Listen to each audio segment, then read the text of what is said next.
All right, I have tried to talk about this issue like 6 or 7 times and make a video of it, but these videos are getting too long. I have two different problems right now with the vault system, and the 100 more slots that are coming in the next season aren't going to fix the problem. The vault problem is a symptom of a cause, and that cause is right over here. I'm keeping different weapon rolls and potentially craftable weapons. It's how I play the game. It's how many people play the game, right? You never know what's going to be good. You never know what is good. You keep things that you have because you may use it in the future, right? So that's for weapons. And then I'll talk about the problem for armor. The problem with armor is that stat weights specifically, like this thing has 9 mobility on it, while this thing has 6 mobility on it. Those stat weights require me to keep multiple versions of armor. Um, all right, let's talk about weapons first.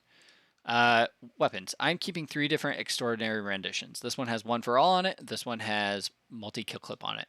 Uh, a fix to this. Okay.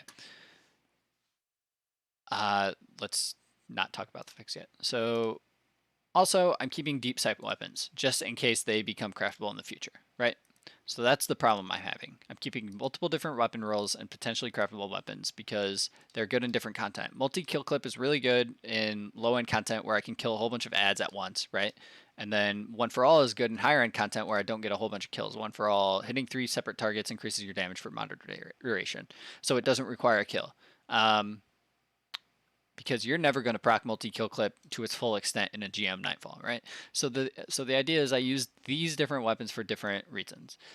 Sometimes I use different weapons I use the same weapon but different rolls on it for PvE and PvP. I have a Shepherd's Watch with under pressure and opening shot, and then I have a Shepherd's Watch with firing line and lead for gold. So again, same weapon, 4 different perks. Um, on top of all the deep sight weapons that may become craftable. Okay, so here's how we fix it in one sweeping go that not only incentivizes you to play the game, but also uh, reduces your vault space and fixes the vault space problem, or reduces the vault space problem immediately and then fixes the vault space problem for good, specifically for weapons, right? So here's the thing. Make every weapon craftable. Every weapon. Okay. I could immediately extract the blueprints from all these deep sight weapons and delete them if I wanted to, right? That would fix that problem. Also, if weapons were craftable, we should put 2 perks for each column on crafted weapons. That would make so much sense. I would have one extraordinary rendition with one for all in the first slot, and then a second slot down here would have multi-kill clip in it. So then I wouldn't have to keep 2 different weapons. I would just keep one weapon. Um, Also, there's a whole bunch of bad things like, there's a whole bunch of things like Masterworks that just can make or break weapons as well. Being able to craft that would be nice, as well as these magazine perks and the barrel perks. Um, here's where you guys may be thinking, okay, this guy is not smart, right? Because if every weapon was craftable, then why wouldn't you just craft every weapon? Because it's easy to get deep sights right now. Yeah, it is because we have raid deep sights, which you can get one a week guaranteed if you beat Rolk and you buy it from the chest with raid tokens. So that's guaranteed, so it's easy to get. And then you can get a guaranteed deep sight version of all of the seasonal gear guns, right? Because there you can get one a week. If you unlock that perk at the helm, you can get one deep sight version of a seasonal weapon every week if you farm the currency for it. And you do these certain steps, and you're guaranteed to get it after 5 weeks. You're guaranteed to be able to craft it after 5 weeks. But what happens when you can craft RNG based weapons, right? So RNG based weapons like funnel web. We cannot craft a funnel web right now, but I have dropped 4 different deep sight versions of this weapon.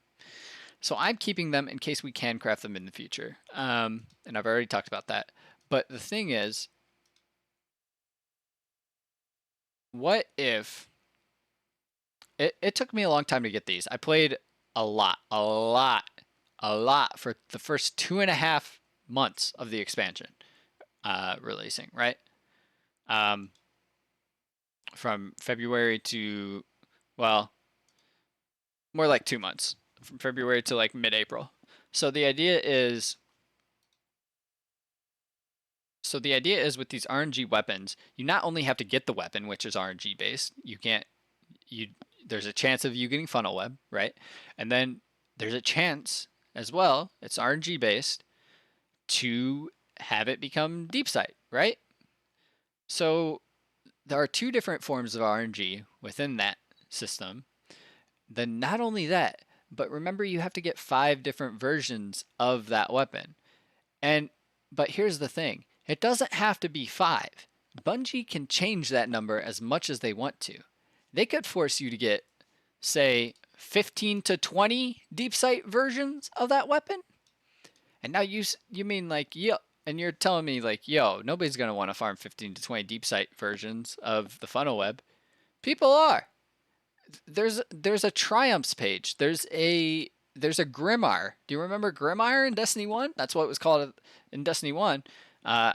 It's literally the triumphs page in Destiny 2. People are going to collect the craftable versions of these weapons. People are going to farm for this. People are going to play the game for this. So they're going to buy the next content in the game for all of this, right? They're going to want to collect this.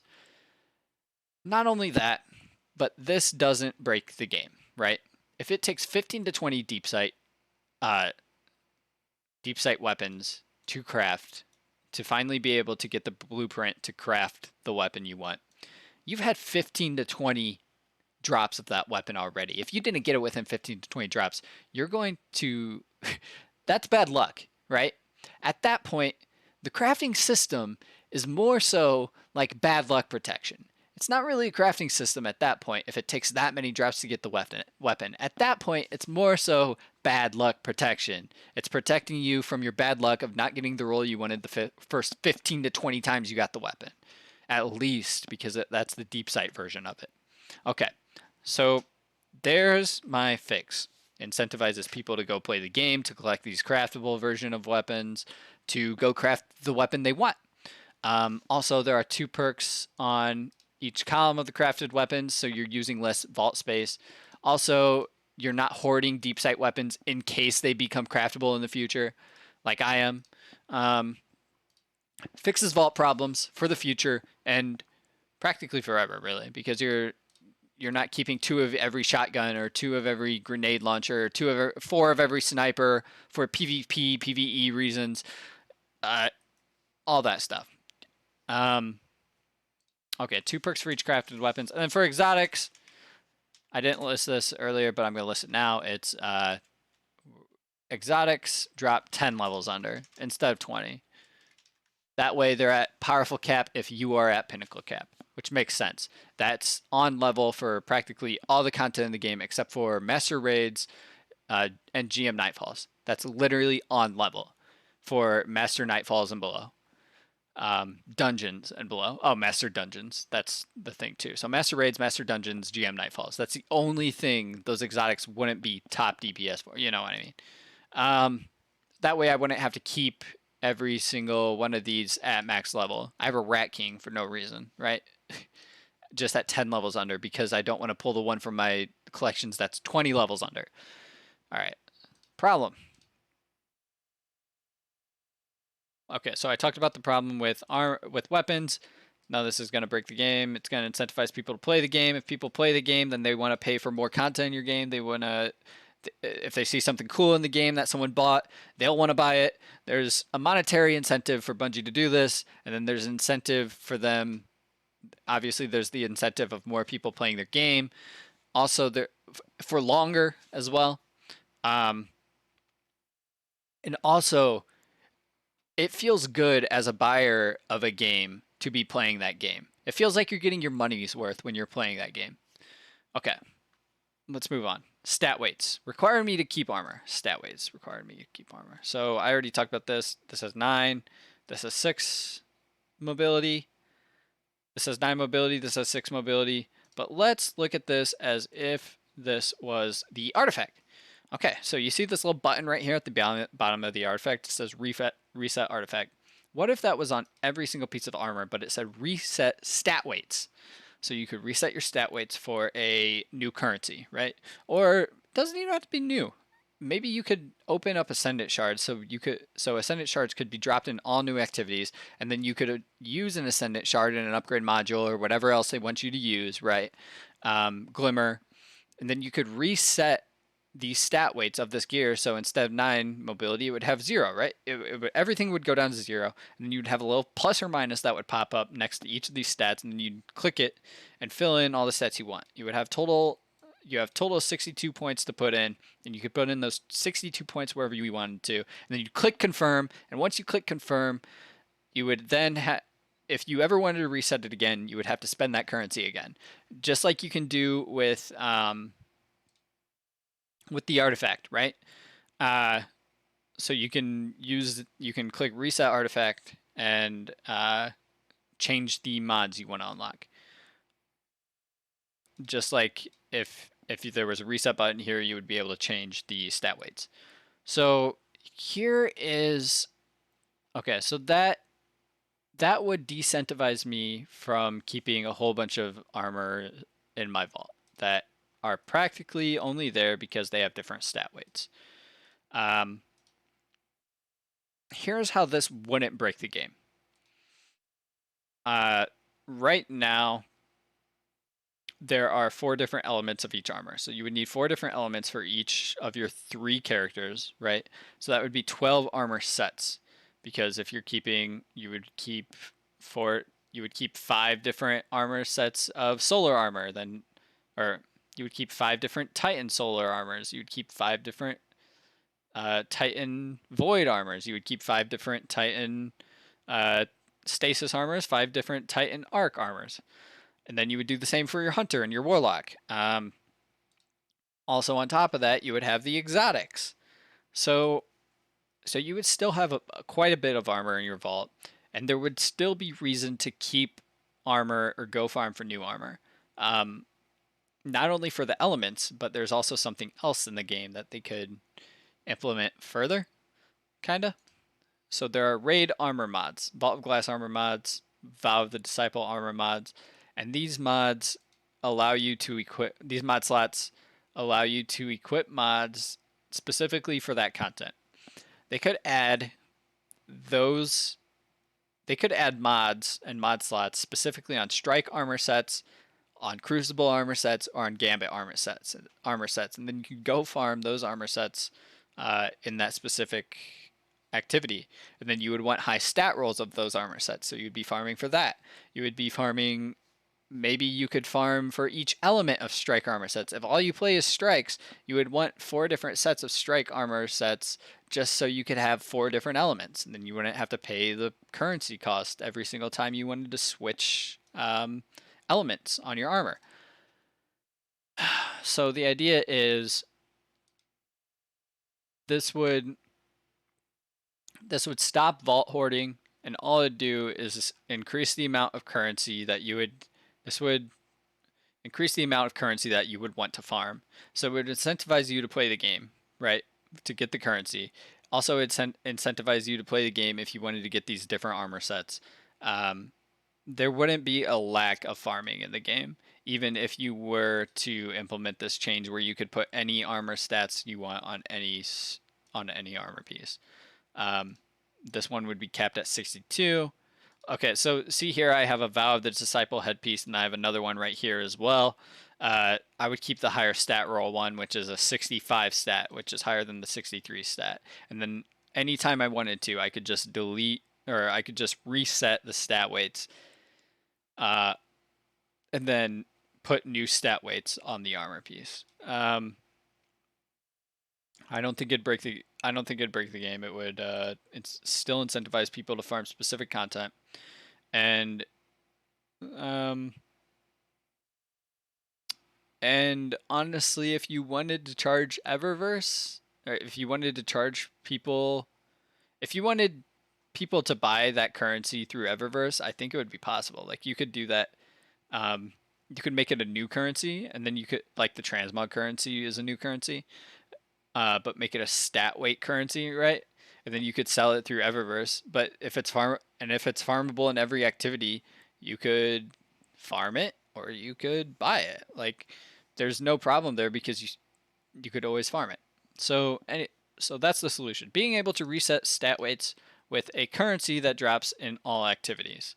In all activities is the big thing because you don't want to exclude certain players. You don't want to exclude just strike players or just crucible players or just solo content players. You could have it drop from random drop patrols or random kills. You could drop it from.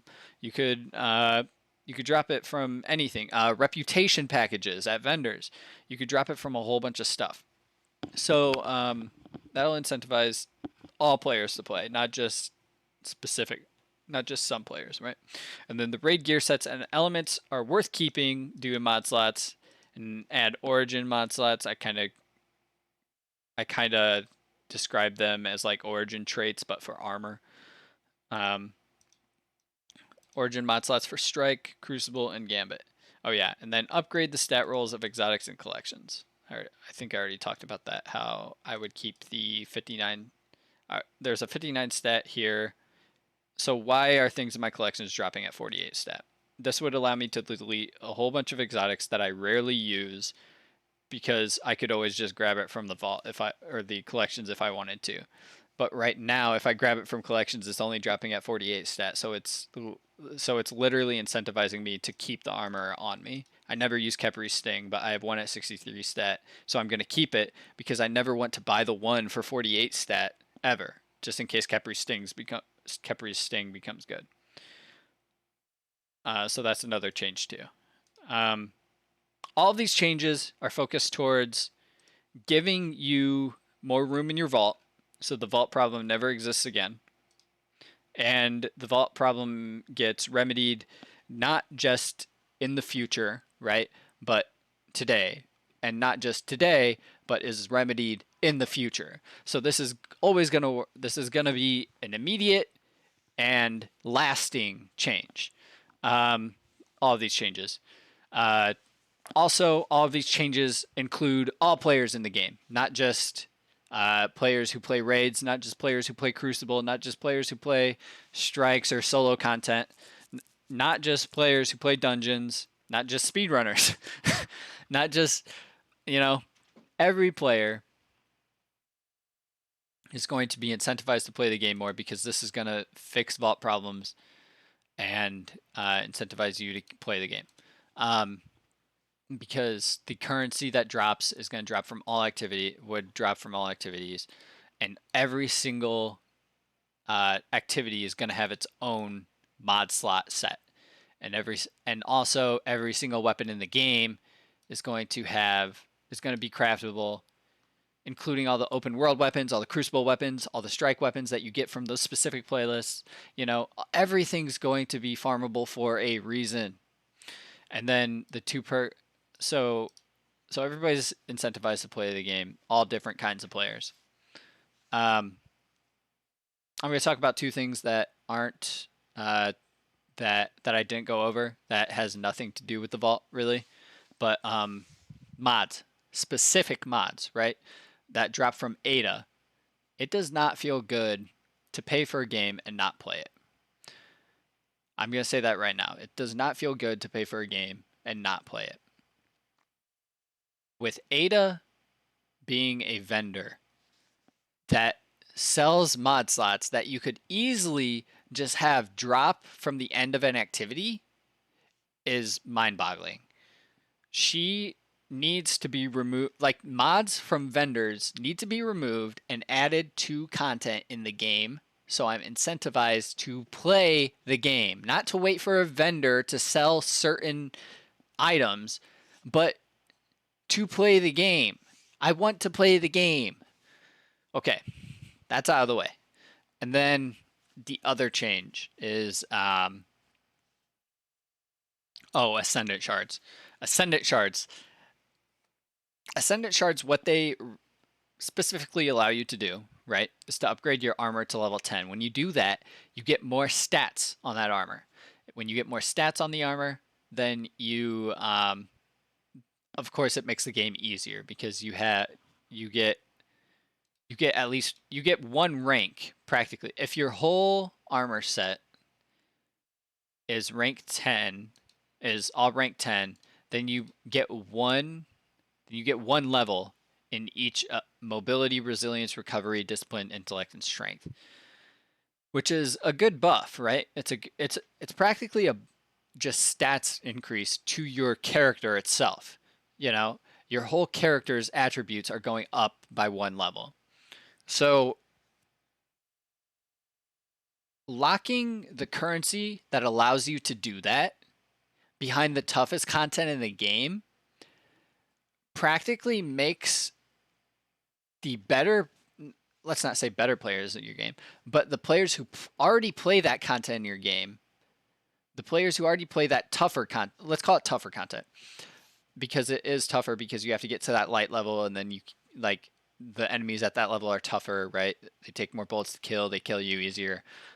There's a whole bunch of modifiers that make the game that you have to play around within the game. It makes the game tougher.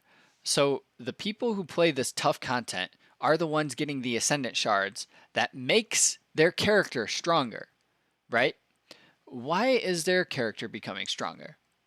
The characters that should be becoming stronger are the new players of the game who are trying to get into the tougher content, who are trying to to introduce themselves into the higher end stuff like GM Nightfalls, like Master Raids, like Master Dungeons.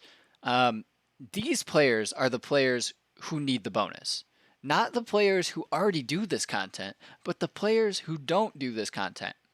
One way this is mitigated already is that vendors have ascendant shards. When you rank up a vendor, you get an ascendant shard, and that's fine and dandy. But you can't go out farming.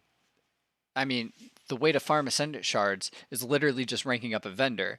I wish there was a way to get ascendant shards through activities for all players instead of tying them to a vendor for the lower end of players only, right? Because the higher end of players get them through activities and vendors, but the lower end, like the people who play the lower end content, are only getting them through the vendors. So also new players have much less currency than the veteran players, so it's really hindering newer players more than it's hindering veteran players who already have masterwork gear like me. So the idea who have played this game for years and already have it like me, you know what I mean? Because they played the game for years. So I'm not saying this needs to be instant unlocks. I'm just saying give them a chance to get ascendant shards. Like because what you're hindering the players who need the bonus from the bonus. So all right, that's my second point, and that's pretty much it. I hope there's more stuff releasing that I haven't really talked about that well that I want to talk about really, because most of most of Destiny's content I don't really talk about because of it's pen on paper type stuff. It's like this change and this change and this change. There's really no it's an upfront change that is pretty easy to understand. But things like vault space increases and vault space changes, you kind of need that's like a symptom, right? Of a problem, and that isn't really the problem. So they're fixing a symptom of a much larger problem. So I wanted to get into the much larger problem and maybe how to fix that. Uh, there's also other there's also other theory crafts I did of how to fix Void Hunter because I really missed Bottom Tree Night Stalker. I've also talked about the new Leviathan's Breath changes, where it's getting a 50% damage increase, and its draw speed is getting reduced by 25%. Well, so it's going to be 25% faster to shoot. So the 50% buff to damage plus 25% faster to shoot, those two changes combined work off of each other. It's multiplicative, right? So this Leviathan's Breath is going to be nuts on Tuesday. I can't wait to use it. I hope I get to make a video about that. And if not, I'm not going to make a video about it because it might end up not being as good as I think it is. But I think it's going to be good. I think I'm going to be right about it. Hopefully I am. So I'll see you guys later. Hopefully I make all that stuff. What do I want to end this video with? Oh yeah, all these problems. If they got fixed like the way I am talking about, I would be playing this game right now, but I'm not because of it. And I want to play the game. Can't wait to play the game when the season drops. I hope I play it for a while. Bye y'all. See ya.